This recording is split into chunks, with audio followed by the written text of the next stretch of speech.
What's up, guys? I am Kelsey Wells. I'm your host. Welcome back to Redefine Fitness.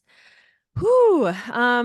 I just want you to buckle up because today's episode is going to be it can potentially be heavy. And I do want to say a little bit of a trigger warning. Well, I definitely want to say a trigger warning for disordered eating and eating disorders with this episode.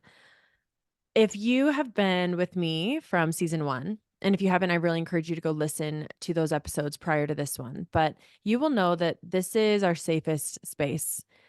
This is where I can be my most vulnerable and speak freely and really talk deeply about so much of the issues that are still prevalent today and my personal experience and answer the questions that so many of you guys ask in confidence and in sincerity.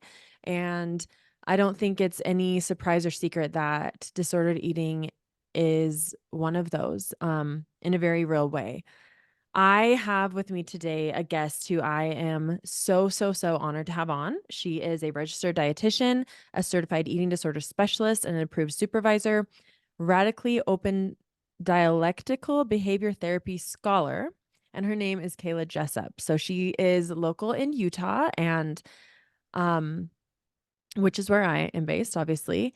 And she is the owner of a company called Kayla Jessop Nutrition Company, which is a group practice of RDNs working with folks with eating disorders or disordered eating. Kayla utilizes radically open dialectical behavioral therapy in practice through individual nutrition therapy and RODBT skills classes. So I can let her explain more of what that means and more of her history. She didn't start out here in Utah. And so welcome, a huge warm welcome to you, Kayla. Thank you so much for being on here today.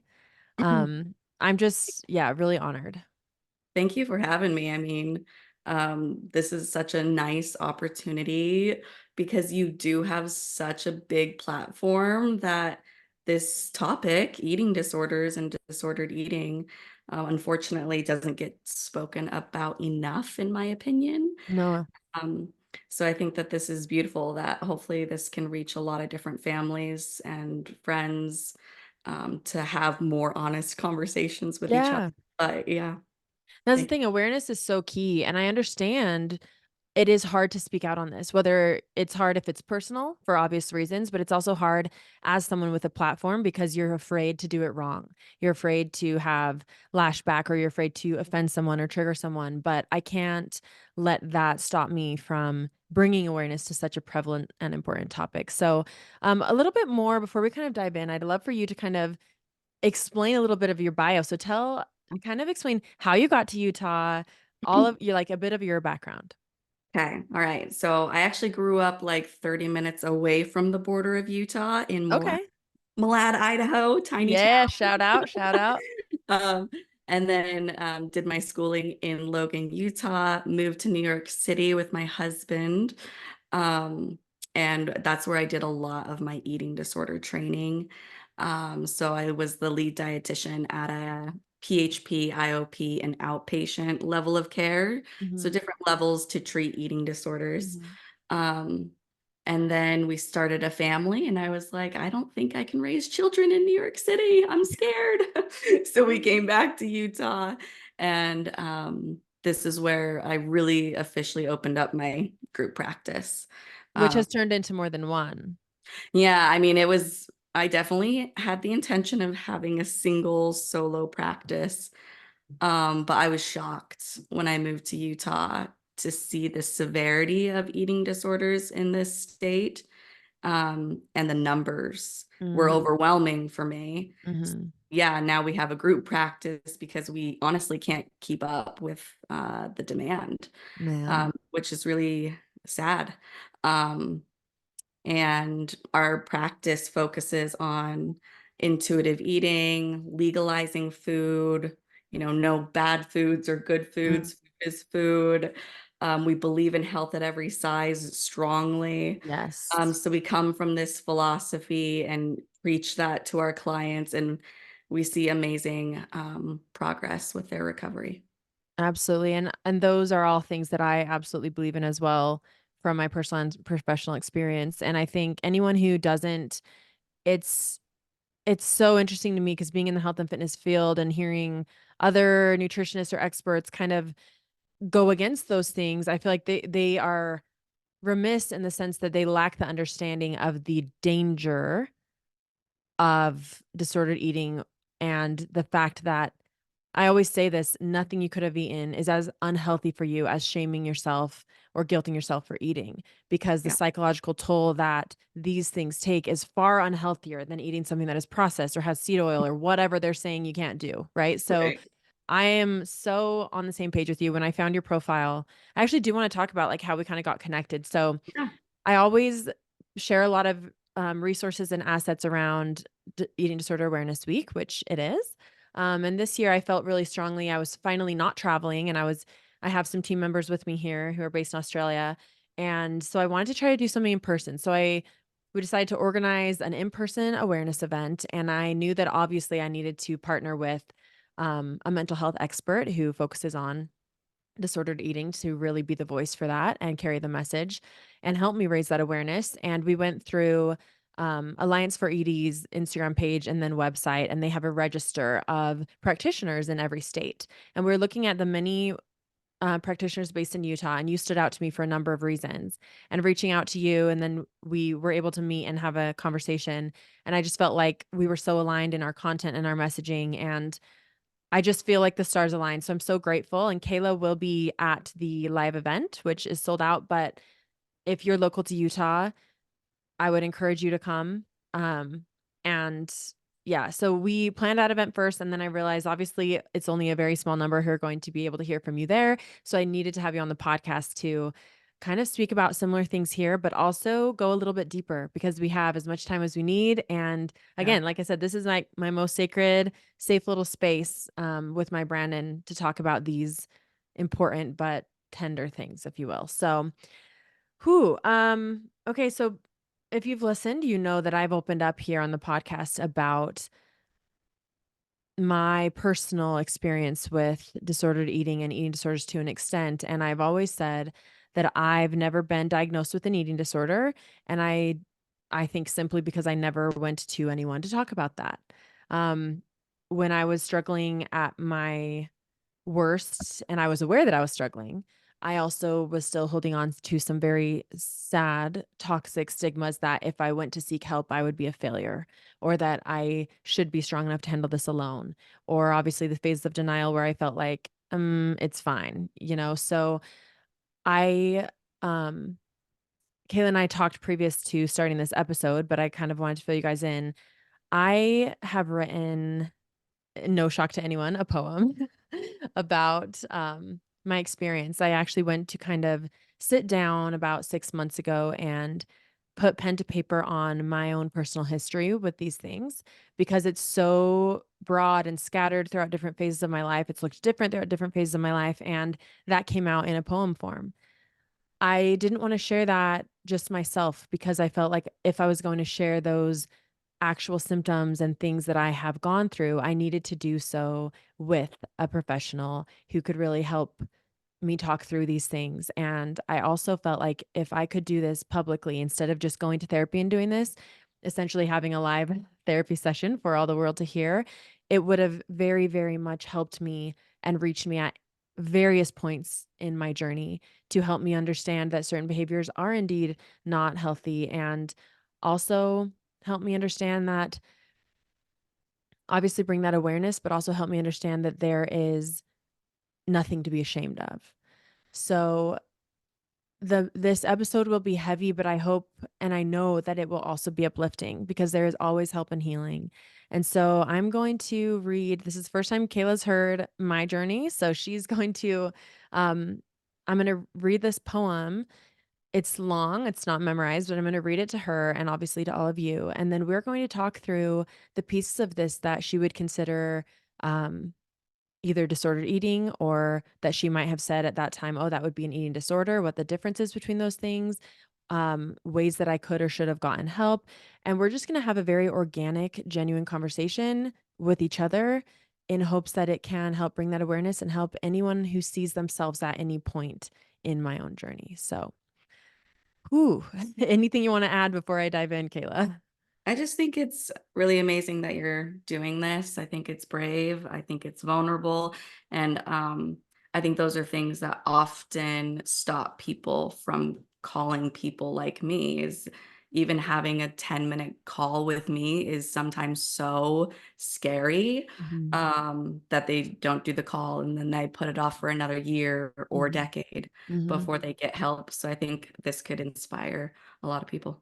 That's the hope. So, ooh, okay.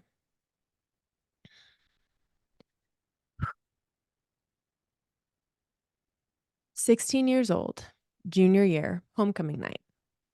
I told you Kelsey was anorexic. I mean, plain white rice, and she only took 2 bites. Well, it's not even working. She still has cellulite on her thighs. The bathroom door swung shut. I sat in the stall and I cried. Then I got up and I dried my eyes. Time to rejoin those girls and my date. The only safe thing for me to eat with my allergy at the Asian restaurant was steamed white rice. I was not anorexic, but maybe I should give it a try. 18 years old, university freshman year. Whoa, I thought, standing naked in the mirror. I can see my ribs. No wonder mom's scared. My first year of college, I lost her. Meant my thighs and calves were about the same size around. My thigh gap could be measured in inches, the ultimate goal of 2007 fitness. Funny enough, you know what the truth is? That was maybe the only time in my early adulthood that my eating actually wasn't disordered. My body was overproducing the acid in my stomach. If I ate, any food made me immediately sick, but chronic pain ensued when I didn't. Turned out it was raging anxiety that was eating me away. Constant panic plagued my mind as the sun set each day. These pills should fix it, I heard the doctor say. So we figured it out, got it under control, but the praise of my thinness had taken its toll. Not gaining too much weight back became my new subconscious goal. Flash forward, your typical 20-year-old girl, searching how, trialing every fad diet on earth. Disordered eating, that's absurd. My diet was eating junk food or eating clean, aka as little as possible, or the new cleanse from the magazine. In the cupboards, my roommates hung motivational quotes: a moment on the lips, a lifetime on the hips. I'll put back that box of honey bunches of oats. Nothing tastes as good as being skinny feels. I'd starve then break, binging hidden midnight meals. Constant praise and envy of my thinness was both felt and said. I still need to be thinner, I thought in my head. Meanwhile, rumors spread. Meanwhile, I denied them. Always seemed to be eating, but starving myself instead. Then the guilt came, so I changed the game. This is not about food. Damn them for judging and damn myself too. My old anxiety was back raging. My distorted body image was new. I fought demons that even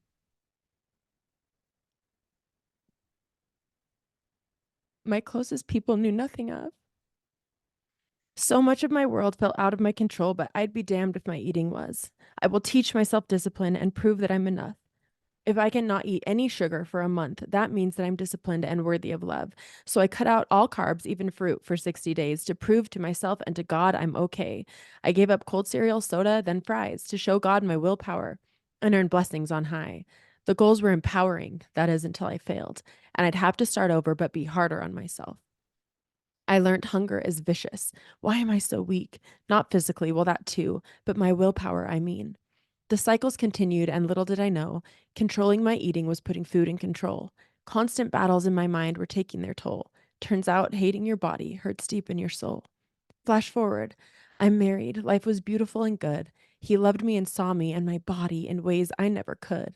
I gained weight and feigned okay, yet I tore myself down in my head still each day. At 24, I gave birth to our son, our sunshine, a lifeline, but a new battle had begun. Postpartum, my anxiety resurfaced and raged on, hiding my eating or lack thereof, hiding my panic attacks I thought out of love, hiding my fighting, my crying, my pain, hiding and pretending I was happy and sane, hiding the guilt, choking on the shame. New moms are not meant to feel this way. Then one day it hit me, so sad, so deep, so true. I deserved better, and my body, she did too. The knowing, foreign yet familiar, brave and new, began with seeing and accepting all I was putting myself through. Seeing and accepting my relationship with eating had been feeding a deep self abuse. Awareness, that was the key. Awareness and acceptance is how I set myself free. And no, I did not change overnight, but that was the moment I decided to fight not to be thinner or to shrink myself more, but to fight for my life, to build a new door, to a place I recalled I had lived in before, where my mind and my body were no longer at war. I fought for myself and my healing every day.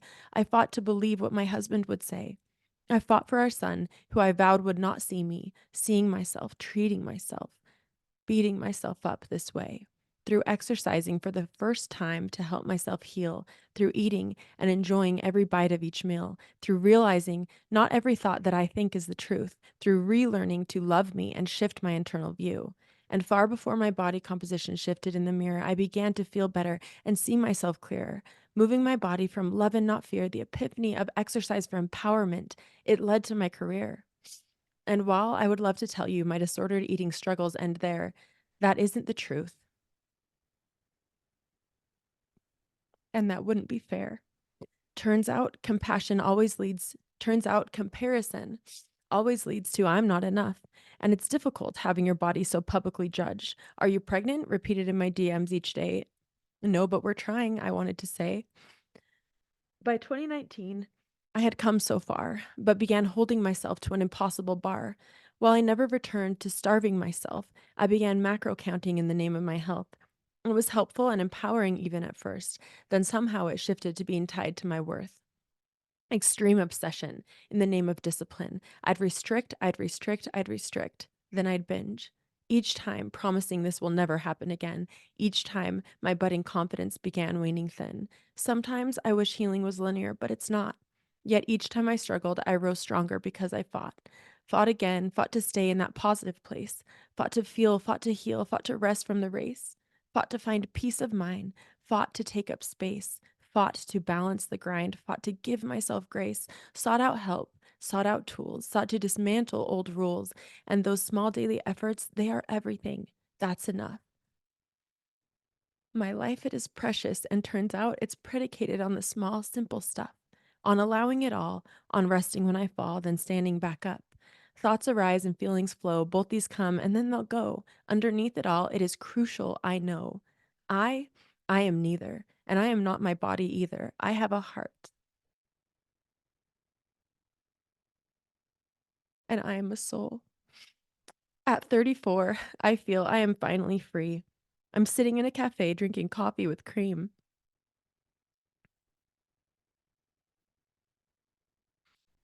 I no longer care if my cellulite is seen. There's a feeling of acceptance and returning to me. The days that I struggle are the exception, not the rule. I eat when I'm hungry and mostly stop when I'm full. In the moments an old trigger sounds in my mind, I pause and remind myself to be kind. I think of the wealth of the lessons that I've learned, of the sacred friendship with my body that I've earned. My body is not to be fought, but fought for. My body is a miracle, but still, I am more. Nothing that I could put in my mouth is as unhealthy for me as allowing food choices to harbor guilt and self doubt. Comparison is poison, and shame has no place. Confidence is not found in changing of my shape, but in living my truth and cutting through the tape of self limiting beliefs that I let get in the way. I am growing and living and taking up space. I forgive myself when I make a mistake, and when my life feels out of control, I now know that's okay. I will continue to fight for myself every day. Now I stand tall outside of my cage, the cage of self loathing I forged without even knowing. And after hundreds and hundreds of days, that fight feels like flowing, and roses bloom in my wake. Because I know in my body, in my mind, in food freedom, I am safe. Wow. That was so beautiful. I was teary throughout the whole thing. Thank you for sharing that. Um, that was so poetic. And I feel like that touches on so many of my clients' experiences in so many different ways. Um, so I'm grateful that you shared that because I think that will definitely help a lot of people. Of course, thank you. Yeah.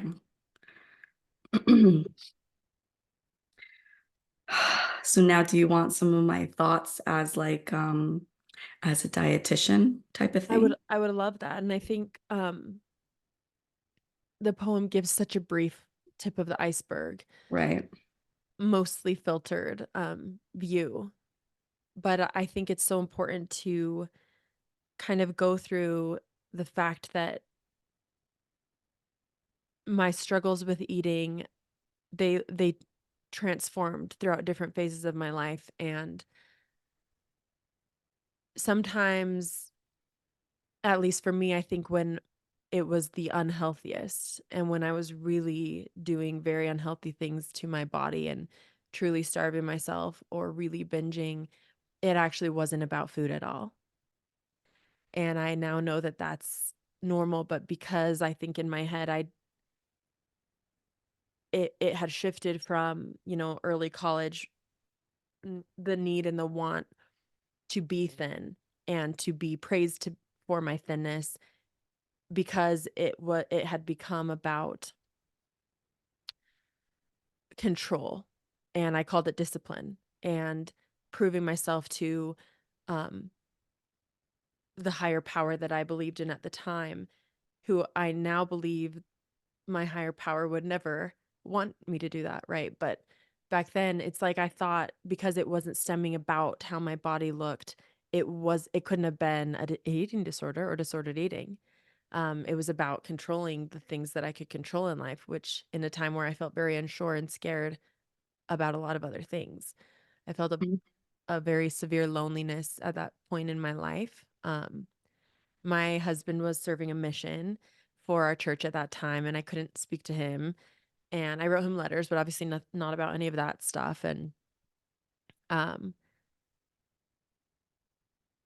I have some other mental health things and um, like religious OCD and things that contributed to getting to that really severe point. But I would love for you to kind of describe how an eating disorder stems from many different things, and just the juxtaposition of there were times where it was very much about how I looked and like intentionally starving myself, but then there were, I feel like, maybe worse times where I didn't think it was about that at all, but Absolutely. it was still, coming out through food.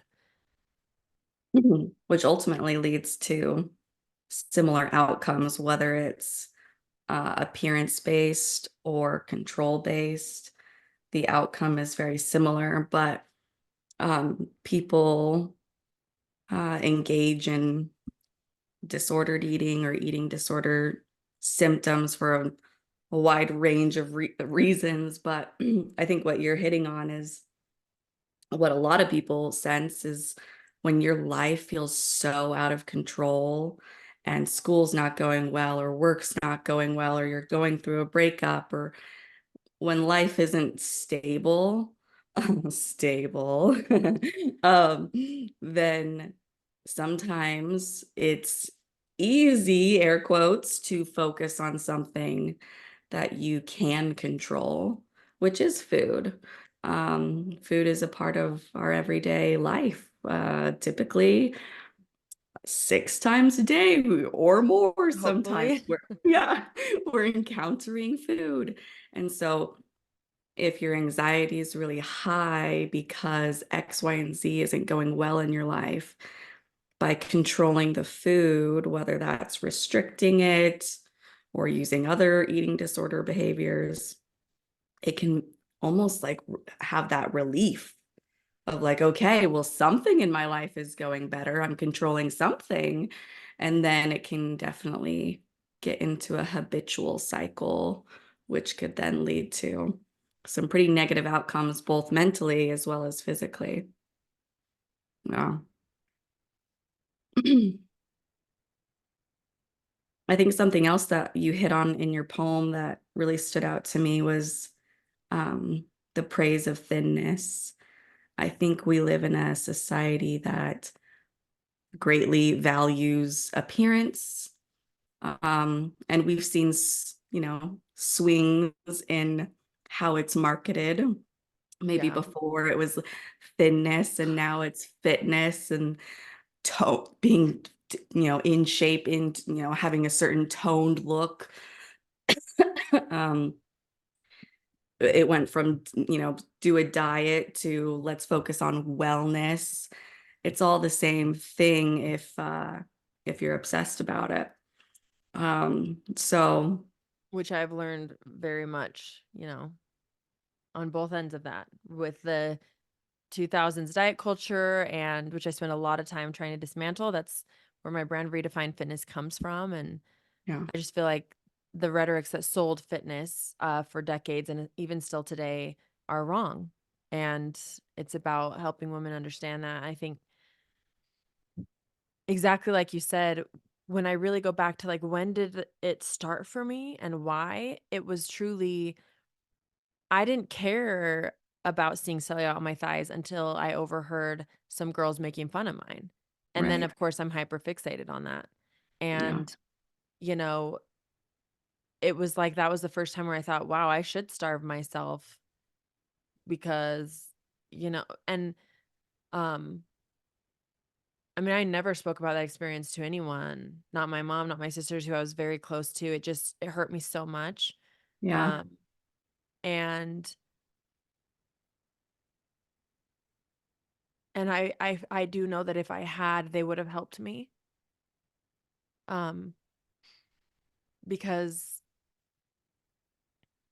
yeah, but and then still it's like I loved food so much, and I was genuinely pretty happy in high school, and it wasn't until like my first year of college when my anxiety disorder really made me lose, and I was diagnosed with an anxiety disorder my freshman year. I lost a lot of weight very quickly. And Yeah. then it was just from there it was like this spiral, I think. I was prescribed medication which I took for about 6 months, and then I started to gain weight back, and I Mm, stopped taking it. yeah. Um, my Ryan didn't know, my parents didn't know, but the fear of gaining weight back became like, it's so sad for me to think now, but like that me then, I was more scared of gaining any weight back than I was about literally living so sickly and like the damage that was actually being done to my physical body, which is so sad looking back. It's sad, but it also makes sense to an extent, right? Because you were essentially bullied for cellulite or for how your body looked at some point in your life, right? And that can last a lifetime, right? Those words and those comments that people make, and I think that's something that I want like our audience to know is whether you are making a comment about somebody's body in a negative way, talking about cellulite in a mean, cruel way, or you are praising somebody's thigh gap, both comments can absolutely create a lifelong decades of disordered eating or eating disorders. So kind of like just being mindful of our words. it's really validating to hear. I mean, when I moved in with to an apartment my sophomore year of college with music, dance, theater majors, and these women were incredible and lovely, and I'm still close with some of them to this day, and I just love them so dearly. But it was definitely very much ingrained in they were more victims than anyone else with all of the bullshit because obviously their world was dancing and their bodies were scrutinized all the time. But Yeah. them and their world praising like, oh, if only I was as thin as you, or like, oh my God, you look like they were on the craziest diets, and it was so bizarre. It was like, you're exactly right. Just being and the other thing is that was the first time in my life that I don't know, like I'd love for you to tell me if this is body dysmorphia, but I couldn't see how thin I was. I was still in the mindset of 17, 16 years old that I just needed to lose. And it was that moment I remember there were a couple moments. The first one was like people had started praising my thinness a lot after my freshman year of college, that I didn't see myself or consider myself as very thin. And I mean, everyone was worried about me. My mom took me to the doctor, and my doctor kicked my mom out of the room and was like, "You need to be honest with me. Like, are you?" And I was like, "No." Like, they thought I had like a all we rolled out all kinds of things, a worm, like gluten, maybe I was celiac, maybe all of these different things to make me have this severe weight loss. I was Yeah. very sickly looking. I mean, I weighed pounds, maybe less. I could see all my ribs when I looked in the mirror. I mean, we were walking to a football game one night and I said something. I was walking with Ryan and I pointed at this girl in front of us and I was like, "Oh, she's so tiny. Like, she's so tiny." And he literally stopped me in our tracks and he was like, "Kelsey," he's like, I mean, I do have to say, like, he was the biggest advocate for me through all of this. Um, and he said, "Why?" He said, "You compare yourself a lot to people and it hurts me. It hurts my feelings when you do that because I love you." And he's like, "And also your legs are thinner than hers. And the fact that you don't know that, do you really not know that?" And Yeah. it kind of shook me a lot. And I think I made a joke or brushed it off. And he, and it was like later that night where I was standing there and I was like, wow, like I actually maybe am very sickly looking, like scary looking thin, but I just didn't see myself like that. And I don't, it sounds crazy, but I genuinely didn't. Right. And it's great that you had a friend, you had a partner, a husband that can point it out to you and that you could hear that feedback and take it in a little bit. Um, because part of the sickness is being in denial. I believe that's actually a part of the diagnosis of having an eating disorder is like this thought of I'm not that bad. It's not that it's not that big of a problem. Or I don't look that sick. Yeah, always I thought that. Yeah. And so that's super common. It's also very common to compare when you're in it, or when you're not in it in our society. But comparison of body sizes, of pant sizes, of did I eat more than her? Did he eat less than me? There's this constant game of comparison. So even our audience who's listening, like check in with yourself too. Like, have you noticed comparing your air quote numbers of what you weigh to Kelsey's? Sometimes that can be a really challenging thing for a lot of people. Do I think it's body dysmorphia? Sounds like it, but I would probably need more information. But, you know, part of it is that when there's not enough food coming in for whatever the reason, right? Because you have cancer or because you have an eating disorder or disordered eating, the brain gets malnourished. And it's very hard to see a lot of the world in the state that it is, including what you look like in the mirror. And so, as a big part of recovery for a lot of people is to gain weight, which is one of the most fearful things, like you mentioned, to do for them. And that's really what helps the brain get renourished so that you can see yourself in a way that everyone else sees you. Obviously, your husband, loves you.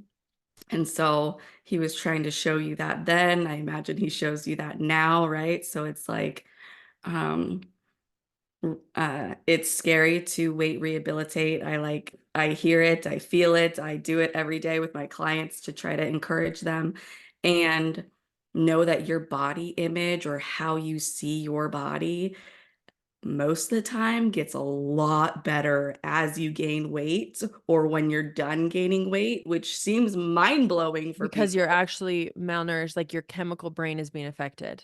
Right. Now your brain is online, it's working for you Wow. instead of against you. And so now you can practice, like you mentioned, skills that you used towards the end of your recovery journey.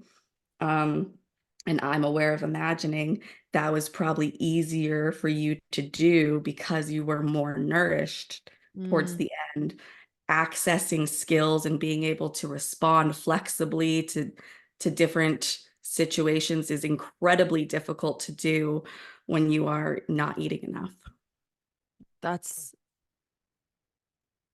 that's I mean, exceptionally validating for sure. And looking back, I've always said, like, as I gained more weight and as I was able, like, I didn't know that piece, and hearing that, like, it just validates so deeply all of, my personal healing journey. And I feel like it's been different at different times. I feel like, I mean, you're right. I will be honest, like, back then, I would probably say it was after Ryan left and I was, like, alone all the time every day, all day long, because I didn't live at home with my parents. I was, on my own at college, but I had no my best friend at the time, she lived hours away from me, and, like, there was truly no one.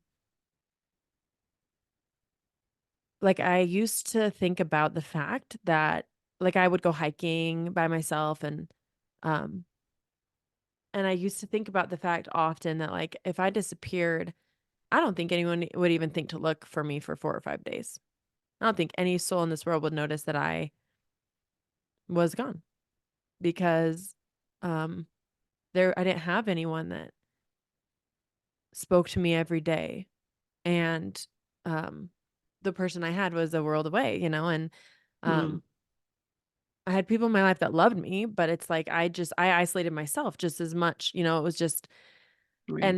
And hearing that it's about, like, it's something that even now feels shameful to admit the amount of mental space that these things took up in my head. Um, every time I walked into a room, I would, like, see if there was anyone smaller than me every Yeah. time. And that's something I've never said out loud. Yeah. Um, I would Whenever I would, like, feel hunger pains, I taught myself that that was a sign to, that of my strength. If I could just bear through that, and then I learned that they would pass for another hour or so, that I could just get through that, and,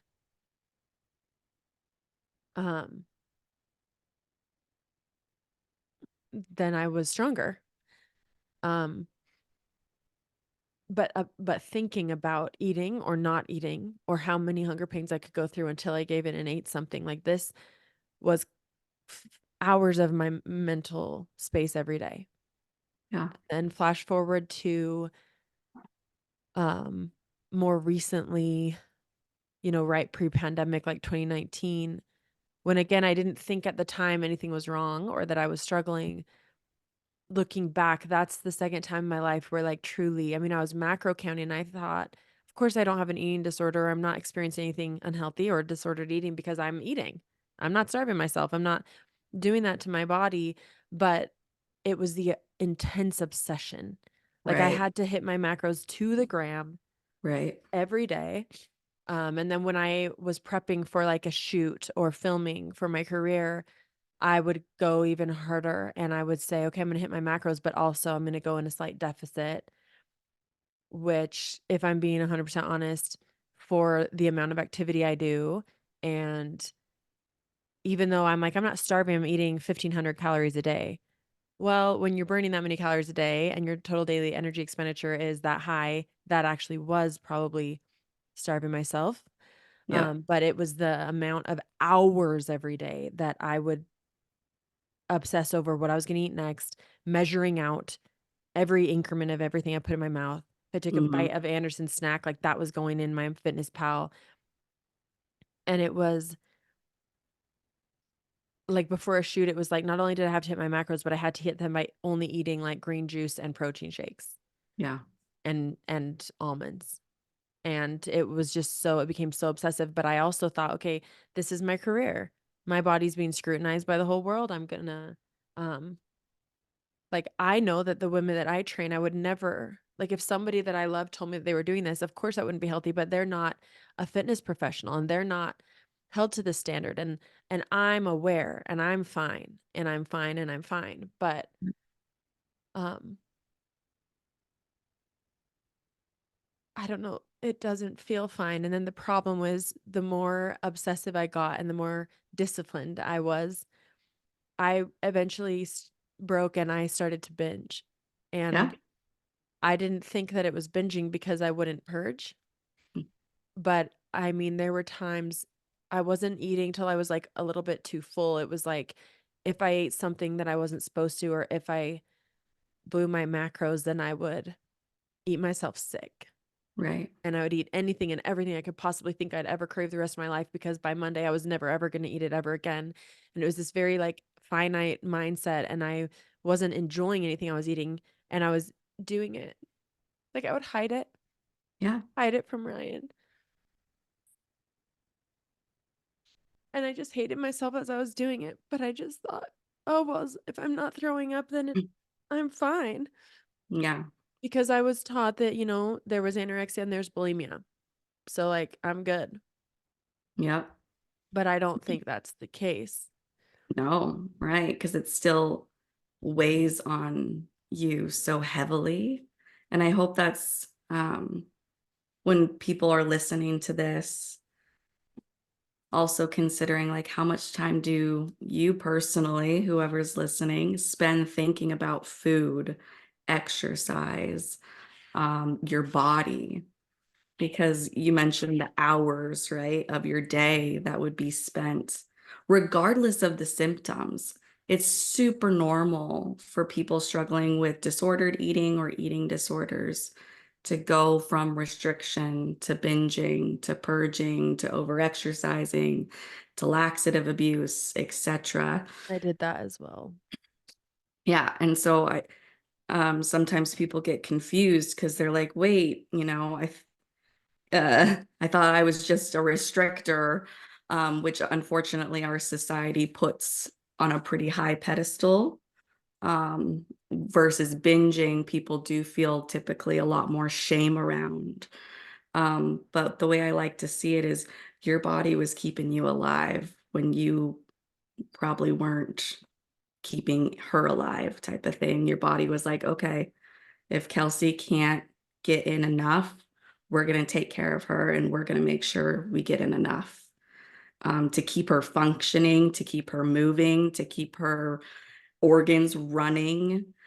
So it really is a safety mechanism that our bodies go through when there's restriction involved. And when I say restriction, you even mentioned, when you counted macros, there was probably some points in your macro counting where you were eating enough, technically speaking, right?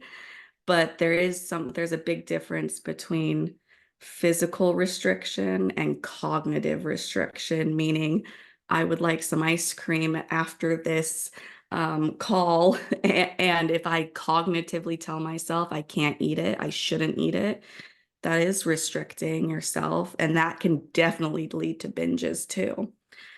So, I think I try to help folks see when they feel the shame around the eating habits and the hours they've spent in their lives, trying to remind yourself that you learned this from somewhere.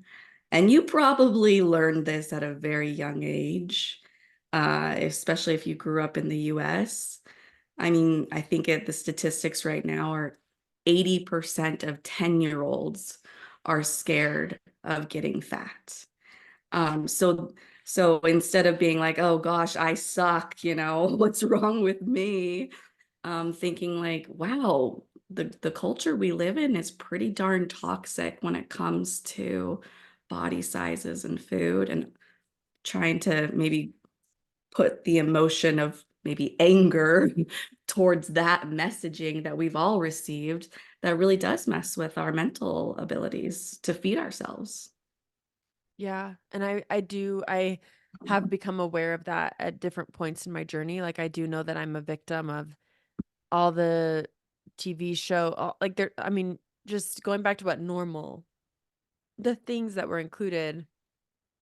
I mean, you're absolutely right. I think all of us were a victim of that diet culture conditioning that was so subliminal on so many levels, and then also just right in your face on so many levels. Right. Um, but again, it was kind of like if it wasn't these black and white, like two eating disorder, very, very extreme things, then I was fine.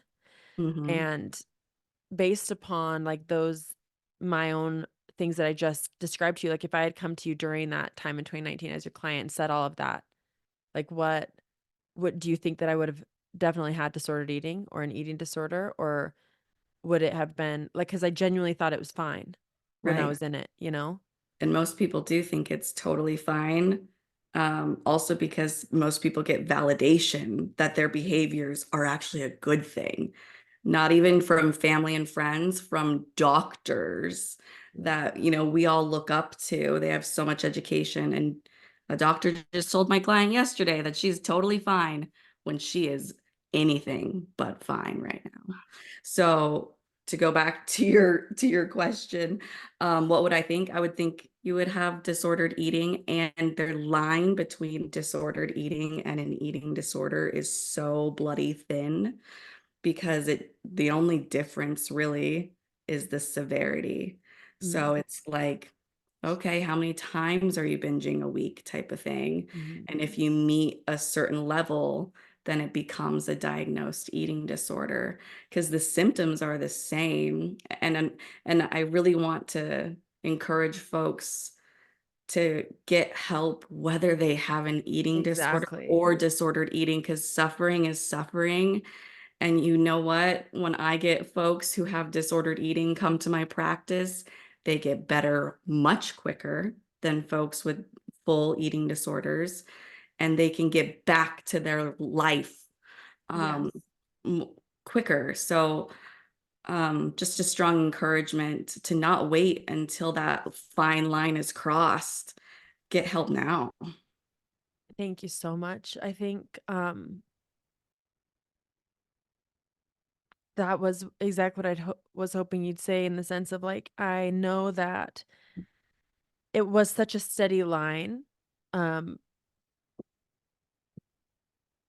and I think if I was really honest with myself, I did realize when it was starting to tip, but I just justified given absolutely, like the more shredded I was, the more trusted, the more people would trust me as their trainer, the more Yep. people would train with me, the more people, and the message I was putting out there was so healthy and good. And this is something that's like I've opened up about the first half of that, but the pieces about, you know, 2018, 2019, like it hurts my soul that like I was online advocating for these same things and I was still struggling so much. And I feel so hypocritical,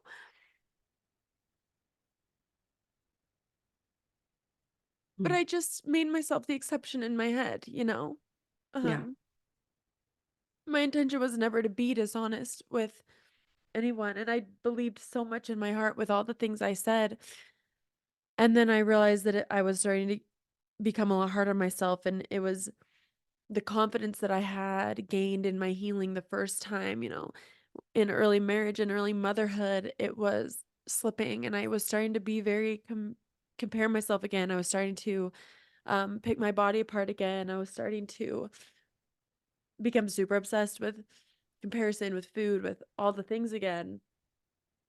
And I just didn't realize like that it could look two totally different ways, but be really the same thing. And Right. so, like you said, like I feel like if I would have just had the courage or been told point blank, like there is no shame in talking to someone at any point, then maybe I wouldn't have gone so far. Right. Um, so I just want to echo what you just said to anyone listening. Like, if you've experienced any bit of these things that we're talking about, it's like you should not and do not need to wait until you feel like you are struggling enough or severe enough to go get help, because the sooner you do, the easier healing can be for you and the faster that can look for you. And I feel that now because today, when I do feel old triggers creeping up, I'm very much on top of it. Nice. And that's something that I am very proud of. I think honestly breaking my ankle 2 years ago and spending essentially, I was on bed rest those first 2 weeks and then in a hard cast, like immobile Mhm. the 6 weeks after that, I felt a lot of those triggers of like, "Oh my god, I'm not exercising, so I better just not eat." And I made the cognizant choice like, "No, I will nourish my body." And I have, stopped counting macros completely for a long time, and then I would only count protein, and if I felt during that time when I was on the couch, I actually started counting again to make sure that I was eating 1,800 calories even though I was doing 0 movement, because I knew that innately I would not eat enough, and I wanted to be eating nutrients, and so it's like, now not waiting. Like, I will never again wait, and I will never again allow shaming myself to prevent me from helping myself, essentially, so, yeah. Right. Because early intervention is uh, one of the biggest helpers to get you to full recovery. If you can intervene early in your life and get help as quick as possible, that's what's gonna probably save you years, months, years, decades of your life. Experience living in New York City for a period of time. People are very pro mental health. Mm, People got help early if there was a problem for the most part. And the severity of cases that I saw there was a lot less than I see in Utah, which Utah has more of a stigma around mental health. And so people, unfortunately, here wait longer to get help. And then by the time they talk to somebody like me, um, oftentimes they have to go to higher levels of care or get really intense treatment when they could have reached out maybe a year earlier or yeah. 5 years earlier. Yeah, wow. I think this is the perfect time to bring up something that I feel so strongly about, but I really want to hear your thoughts on. Um, Anytime that I speak out about something like this, I get so much hate and lashback online in the sense of like, I don't look, how dare I speak on this when I look like I do? Because I Mhm. don't know how it feels to really struggle or whatnot. That's essentially the thing. And it's difficult because, you can say, "I have a tough skin," but at a certain point, like, it's Right. still very mentally hard to get so much hate from a lot of strangers. But my point Wow. that I always try to say is, like, listen, and the reason that I still, not as often as I probably should, but as often as I have courage, still talk about things like cellulite, for example, it's like, I am aware of how I look and how people see my body. However, to me, it is so we should never we it is never okay to tell someone that they can't or shouldn't struggle or that their struggles are invalid. If Right. someone says this is a problem for me, that's that. Right. Because from something like cellulite, like, I never had extreme cellulite, but it was so extreme in my head. The amount of time and space it took up in my head, I tied my worth to that, my Right. worthiness to that. It was a huge problem for me, not because of how it physically was, because of what Right. I made it out to be. And it's Right. the same thing with the point is, especially with things like disordered eating and eating disorders, you cannot ever tell by looking at someone how deeply or if they struggle. And it is so dangerous to be dismissive. Oh, you're in a body that looks like that. So of course you aren't starving yourself, or of course you're not struggling, or oh, it's like people won't accept it as valid until you are such an extreme. And even such extremes can be so hidden. And so Right. just the fact that eating disorders do indeed, the data, I'd love for you to share the data on, like, it affects men, it affects women, Mm. it affects all ages, it affects all body sizes and shapes. And you can never tell by looking at someone that if they're struggling and how much they're struggling. Which is why I think it's good that you're talking about this because this is a great example that Hollywood, unfortunately, has given this image of what an eating disorder looks like. But in reality, I have a group practice. We treat a lot of individuals with eating disorders and disordered eating. And the vast majority of our clientele are straight sized bodies or they live in larger size bodies. And statistically speaking, I believe it's 7% of people with an eating disorder would be diagnosed as underweight if you're thinking Wow. about the BMI. Wow. So it's not the norm to be struggling with an eating disorder and be underweight. The norm is to have a straight sized body or a larger sized body. If you're fat, and I mean fat in a positive way, Sure. if you have a fat body, you are more likely to have an eating disorder. Wow. So I hope people, yeah, can hear that it doesn't discriminate. We had a 5-year-old come to us last year. So it can affect Oh, anyone at any point in their life. Um, and going back to people giving you comments, let's stop talking about people's bodies. It's not about the body, it's about how you perceive your body. That is the definition of body image. It's yes. not what you look like, it's what you think you look like. That's so perfectly put. Um, Man. Yeah, I mean, thank you. I can't stress that enough. I think it's so important for people to understand. Um, I would love you to share. I looked up, and I did read from some reputable sources on my last season when I spoke about I wanted to do an episode about food and my food philosophy, but I couldn't speak to that before I spoke about this part of it, and I didn't share in my personal stuff at that time, but I would love for you to share the up to date, even from last year, statistics of, are eating disorders going away? Are they worse than ever? Like, what does it look like right now? Like, from a scientific, just data point of view, how bad is it? Who's it affecting? Like, the statistics. It's worse than ever, which to me makes a lot of sense because social media, it just continues to get bigger and bigger. We already talked about how competitive disordered eating and eating disorders are. So unfortunately, I don't see in the coming years it getting a lot better. 9% of the US have diagnosed eating disorders. That equates to about almost 30 million people. And of that 30 million, I believe it's 70% won't reach out for help, Wow.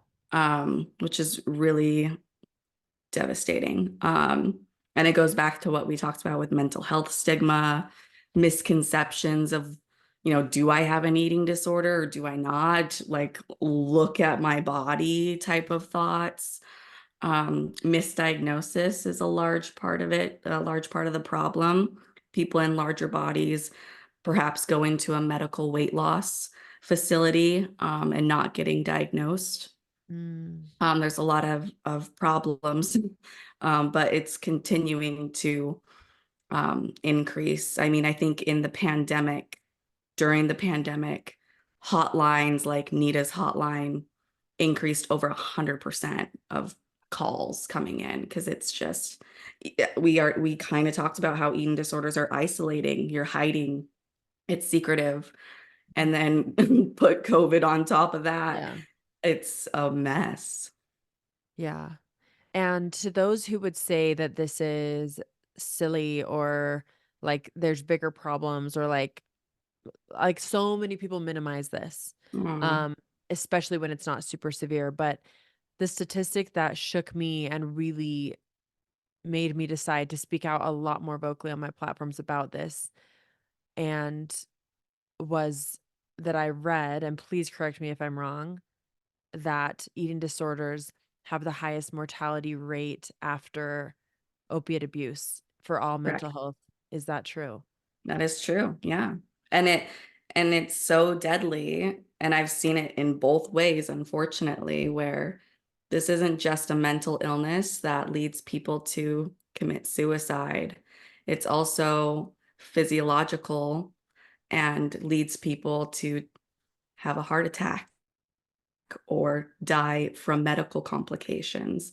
And so it's incredibly deadly, which is why a lot of therapists don't work with people who have eating disorders because um it's high risk. It's considered a high risk mental illness.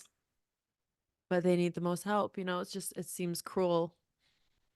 Yeah, unfortunately, eating disorders kind of fall into this crack of, oh, I'm too mentally ill for doctors to really understand, but I'm also too medically complicated for therapists to take on.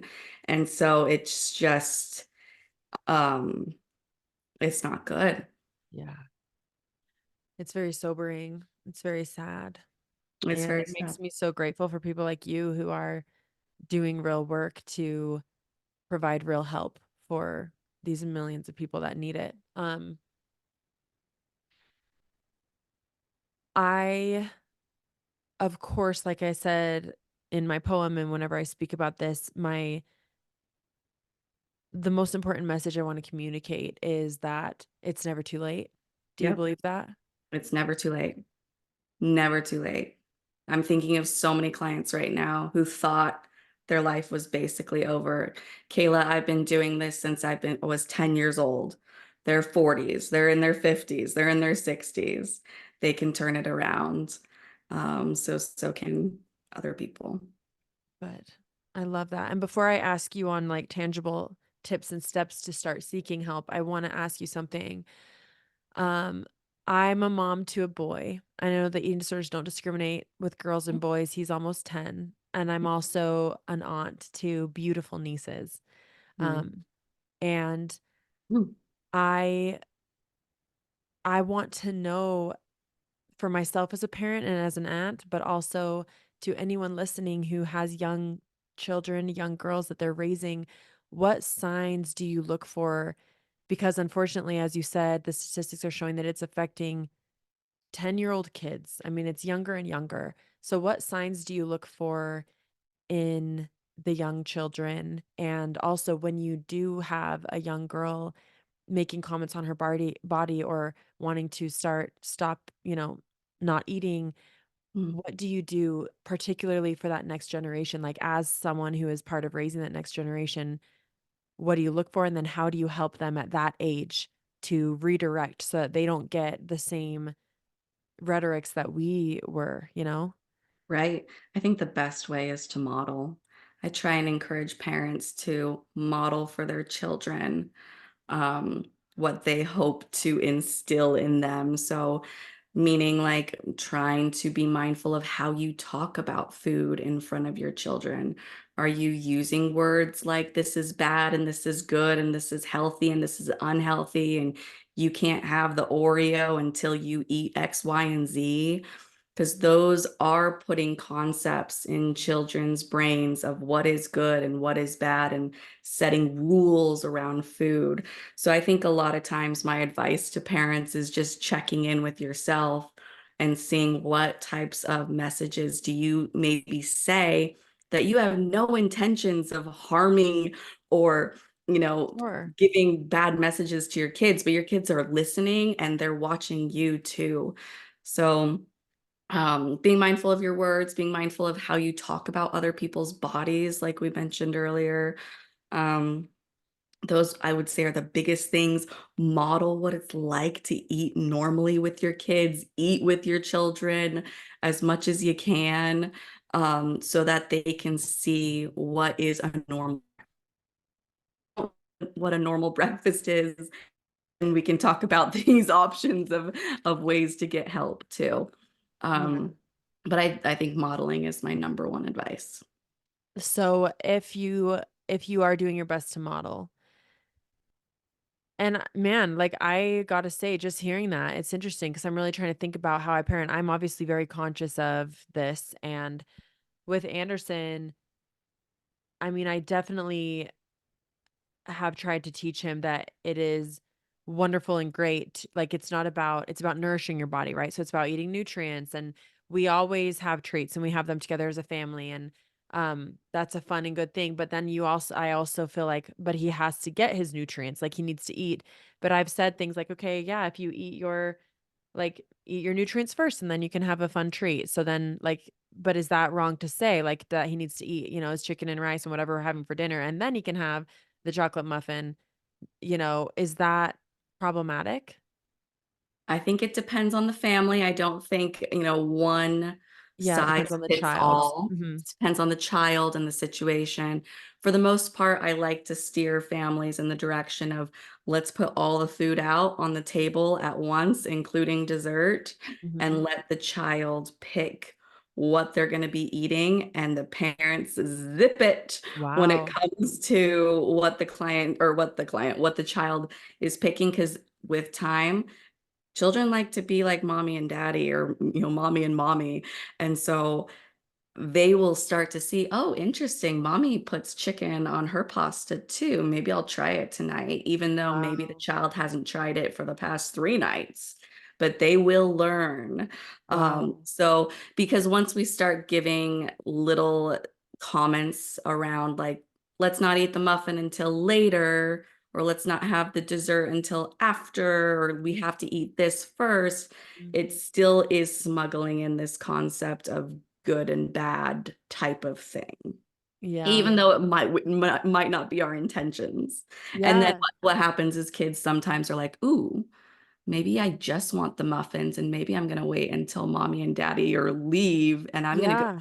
10 muffins and hide them in my bedroom. Yes, and that's something. Yeah. I mean, it's so hard, right? Because you want your kids to have the nutrients and everything, and if your kid's a picky eater, then Yeah. that's tough, but I think that's for any parents listening, again, I think it really does come down to understanding because, yes, it's, of course, important to try to feed your body or your body and your kids' bodies nutrient dense, like, foods of all kinds, but it is because of the prevalence of these things that we've been speaking about, their mental health has to come first. And I always say we can no longer afford to let our efforts in exercise or nutrition be a detriment to our mental health. Yeah. And what I'm hearing from you is that in parenting, even though you might say, okay, it's not good for my kid to eat a chocolate bar first thing in the morning, if they're exhibiting signs, especially of these early disordered eating thoughts or patterns or negativity around their bodies, then it's actually unhealthier for them to learn that that's a bad food or that they can't have that until. Is that kind of what I'm hearing? Yeah, yeah. And parents, just so y'all know, I'm a parent of a 4-year-old, so I also, the dialectic of this is you can set boundaries with your child. My daughter Yes. asked me this morning for ice cream for breakfast, and I said, what did I say? I said, ice cream is not on the menu for breakfast today, and we can have some later tonight, probably. So it's Yeah. like you can hold the boundary of what's on the menu, because you, the Yeah. parent, are in charge of what's being served. The Yes. child is in charge of whether they Picking eat it what. or not. Yeah. Yeah. I love that. I love that. Um, Thank you. Yeah. So I'm going to ask one more question, like one step further. So you said obviously it's situational, which it absolutely is. So what if in the situation of having a young kid, who you do hear, say she's 8 years old, 9 years old, and she comes home from school and says, I'm fat, I'm ugly, I'm this, and she's using these things in a negative way about herself. What do you do then? What should be a next step? I would probably explore it with her, of like, tell me where this is coming from. Did something happen at school? Because I'm kind of curious if there was comments made or bullying like we talked about. Um, and then I would, ask her how that makes her feel. Because I think a lot of times parents jump to fixing, like, how can I Mm, fix this? How can I, like, educate my child that, like, being fat isn't a bad thing? mhm, But sometimes we just need to sit with the 8-year-old and have them express that maybe they did get bullied that day about their body, and they are sad, and they just need a hug from mom, and to be told that things are going to be okay. And then you can save your educational speech for later, mhm. because right then maybe they just need to cry, and that's Yeah. okay. Yeah. I love that. Thank you. Um, Man, I feel like there's so much that we've covered. I do really want to give you the floor to just speak about, you know, obviously we've already spoken about like when to get help. It's whenever you feel like you're struggling with any or all or some of these things that we've spoken about, um, to any degree is a great time. As soon as you notice is a great time. The sooner the better. And there's obviously, I hope that people have gotten the message that there's absolutely no stigma or shame in seeking help. So what would you say to someone who is now hearing this and maybe feeling like, wow, I'm going to reach out? Where do they start? Like, how can they help themselves or seek out help? Yeah, I mean, there's so many different local programs that I imagine would be nearby. So Mhm. you can even Google search like eating disorder recovery near me. And I'm sure there will be pop-ups. Even if you think I don't have an eating disorder, but you are identifying with this topic and you feel like you might have some disordered eating, though you'll probably get in providers' hands who also follow a nutritional philosophy or health philosophy as me. So you can always do local. You can go to NEDA's website, NEDA, National Eating Disorder Association's website. They have different hotlines if you just want to talk to someone and they can give you resources. I think you shared another one. Oh, the National Alliance for Eating Disorders is another great, like nationwide place that people can get help. Um, my practice, Kayla Jessop nutrition.com. We can accept folks from out of state in a lot of different states as well as Utah. So we can certainly provide Awesome. services as well. Thank you so much. And obviously it's ideal for someone to go and get help in those ways that you just spoke. I think it's important to highlight that even if you, for some reason, can't, whether it be financially or whether it be maybe you're young and you're afraid Yeah. to tell your parents or something like that, online resources, like you mentioned, the NEDA hotlines, and there are ways that you can help yourself, even if you don't. I hope that everyone listening has a support or has parents who might, but unfortunately, sometimes parents are causing these kinds of things, or you just Yeah. it is such a lonely thing, and maybe you're in a position where you don't want anyone to know that knows you. You Mhm. can still find ways to start healing, and one of those is definitely the hotlines. What else would you say for that kind of situation? Um, Emily program, I believe, is a reduced rate or maybe even free. There are, and when you, let's say somebody calls the NEDA, National Eating Disorder Association, if you were to call or text them, they could also give you, and you have like no funds for treatment, they can also direct you to other places beyond Emily program that can give you ways to help yourself if funds are a concern. Awesome.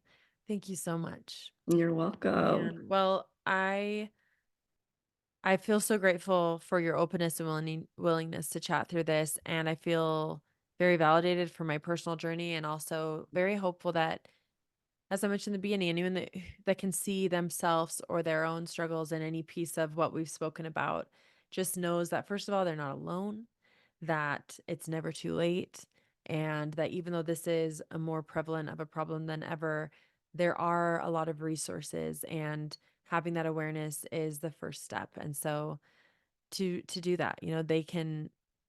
I always feel like it's so hard, like, especially wanting to make these changes in my industry, and with as Yeah. many to help as many people make these changes as possible. It feels like an uphill battle, and to know that it's just getting worse, not better. I'm like, what is it like, how, like, it's so hard. But Is. then I just remember, like, I changed my life, Mhm. and that's everything for me, and that hopefully will mean so much to my son and the people in my life. And you might not have the control to change this on a large scale. You and I don't, but we can do our best, and that for us is personally and professionally. But for anyone listening, it might seem daunting and scary, and it is, and it's serious, and it is, but you do have power to make change for you. and you have no clue, and that's everything for you, and then you don't know the ripple effect that you will have on those that you love and the younger generations that are in your life. And when enough of us make change on a personal level for ourselves, that is the only way that this will ever change on a cultural level. And so it matters. It matters so much. Um, It matters so much. If one person makes a change, think of the generations that are going to come from that one person that won't have to struggle with hating their body every day. It is a ripple effect, and I see people recover all the time. It's definitely possible. So I hope people will reach out and get some support if they need it. Beautiful. Well, thank you so much, Kayla. And thank Thank you, you for everyone, to listening. We are sending you so much love. thank you for having me. Mhm.